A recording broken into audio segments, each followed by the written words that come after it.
Hey everyone, so I just wanted to run off a very, very quick video, as quick as I can obviously do this sort of thing because of how much I like the sound of my own voice. I'm kind of stoked at the moment because I went to see a film today and it was a film I really, really enjoyed.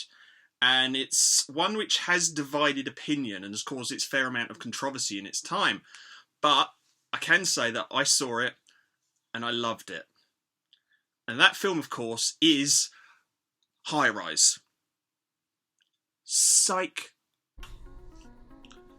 I've been looking forward to this film for quite some time. I'm a huge J.G. Ballard fan. He ranks alongside American author Caitlin R. Kiernan as my favourite writer of all time.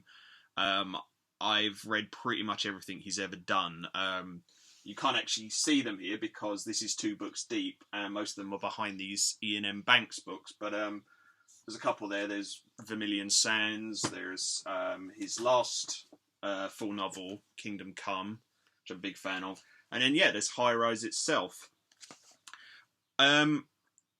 This is a good book, but, excuse me, it's not my favourite by any means. I've read it twice now, and I enjoyed it much more on the second go.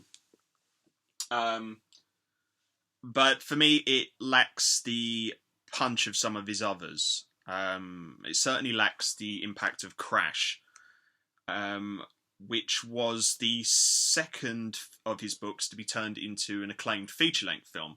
First one was Steven Spielberg's adaptation of Empire of the Sun, which had a great early performance from Christian Bale. And then there was Crash itself, which David Cronenberg brought to the screen in 1996, I believe. Despite not being a huge fan of the book, one reason I really wanted to see this film was because it's been in development hell for a long time. And when I say a long time, I mean 30 odd years. The producer, Jeremy Thomas, has optioned this a long, long time ago. So I congratulate him because it must be incredibly satisfying and a huge sense of accomplishment for him that he's finally got this thing done. And director Ben Wheatley and writer Amy Jump, who between them also edited the film, did a fantastic job. I love this film. I've seen a few reviews which have been quite critical of it. On the whole, I've seen more positive and mixed reviews than negative ones, but the negative ones did surprise me. I kind of get why, if I like something, if I decide I've liked something, I can go back and look at reviews, and then oftentimes I can understand why critics and reviewers didn't like it. I'm struggling with this one because this film is meticulously written and directed. The cinematography is startling. There's a great score from Clint Mansell, who most people probably know as having done the soundtrack to Requiem for a Dream. One of the strongest elements of this is its set design, because unlike Crash, this version of High Rise has maintained the setting and the time period of the novel. So it's still set in London and it's still set in the 70s, unlike Cronenberg's film, which was moved to modern day Canada. That helps with the detachment in this film because the world that High Rise is set in, it's so surreal in some ways that being a viewer from 2016 watching these events play out in the 70s, that sort of extra sense of distance really helps you get in the mind of the characters, particularly Dr. Robert Lang, who is played by Tom Hiddleston. The performances in this film are universally great. Hiddleston is superb. He has a lot of sparse dialogue. He tends to speak in a lot of sentences rather than long sort of diatribes or anything like that. So he has to sell lines like that, and then a lot of his character is expressed through, things like how he looks at things and his body language, even the way he smokes a cigarette. And he is so good in this. And I know quite a few people who are big fans of Tom Hiddleston for a range of things. And if you are a big fan of Tom Hiddleston because of his cuteness or whatever, you do see quite a lot of him in this film. you don't get to see, Loki's scepter or anything. But yeah, there's a lot of Hiddleston on display. You're an excellent specimen. Elizabeth Moss is very good in this. Her accent is a little shaky in parts, but it's not offensively, so it's not distracting. Things would be better if we could afford to move to a higher floor. Sienna Miller, who is an actress I've never considered her particularly bad, but she's not someone I would ever make time for. She's good. James Purefoy is having a lot of fun in this, almost as much fun as he had when he did Momentum last year. Jeremy Irons is very good. He plays Royal, who you could in some ways consider to be the bad guy, but this film doesn't have a bad guy. He's the architect who designed the building, and so he's the one who comes to realise early on what's happening, and he kind of possibly had a way of stopping things from escalating, but he doesn't, because to him it all does make sense.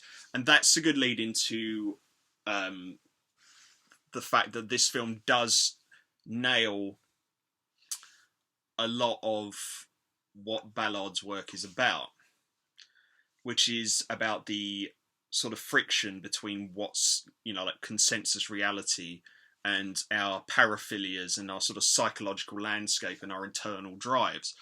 And in High Rise, our tribal instincts and impulses are given free rein within this tenement block, where basically the highest floors and lowest floors develop this territoriality, and this tribal mentality sort of solidifies, and basically it becomes sort of a battle for the entire building. And then it explores things like,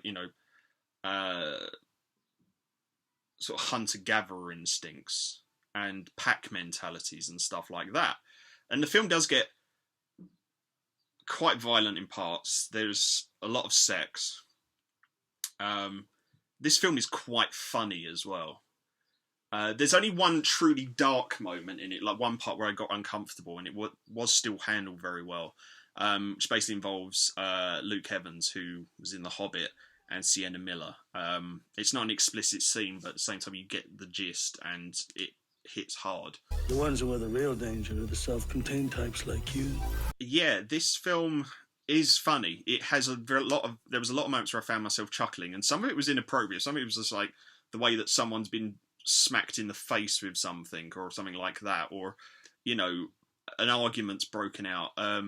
There's a point where Tom Hiddleston has become fixated on this particular paint colour, and the supermarket in the building has been raided a few times, and he basically gets into a punch-up over this paint, and he's constantly screaming about how that's my paint, and it's just so bizarre that you can't help but laugh at it. The thing is, Will Self expressed his appreciation of this film. Will Self was a fan of J.G. Ballard's long before they met, and then after they met, they became really close friends. And he said that this was an incredibly faithful and well done adaptation of the novel, and I agree. I really, really agree. In fact, for my part, I say the film's actually slightly better than the book. And it stays true to the fact that Ballard doesn't draw a particular moral stance. This is something that Self pointed out himself. Ballard is a highly moral writer who is so moral that he can entertain within the confines of the text total amorality. In some ways, he's saying that there are aspects of ourselves which have been lost thanks to the world we've created around us. From the technology we use to the habits we maintain, the schedules of work that we have. And obviously in the High Rise, those rules are all flipped on the head, because they have this self-contained world where they can basically recreate their own societies. I think there was a quote from an episode of the South Bank show quite a few years ago where Melvin Bragg was interviewing Ballard, T.S. Eliot famously said, humankind cannot bear too much reality. In a sense, what you're saying in Supercan is humankind cannot bear too much unreality. It's what could be described as an isolated, privileged, perfect, in inverted commas, community. But you extend the metaphor massively. And you think about it, the world we create around us is completely unreal. We create these social structures and, we have conventions and social graces that are completely at odds with our primal nature and the drives that have helped us to survive and evolve. And that's what Ballard's work, a lot of it is about. And this film really, really takes that on and really runs with it. This is a very good film. I really recommend this.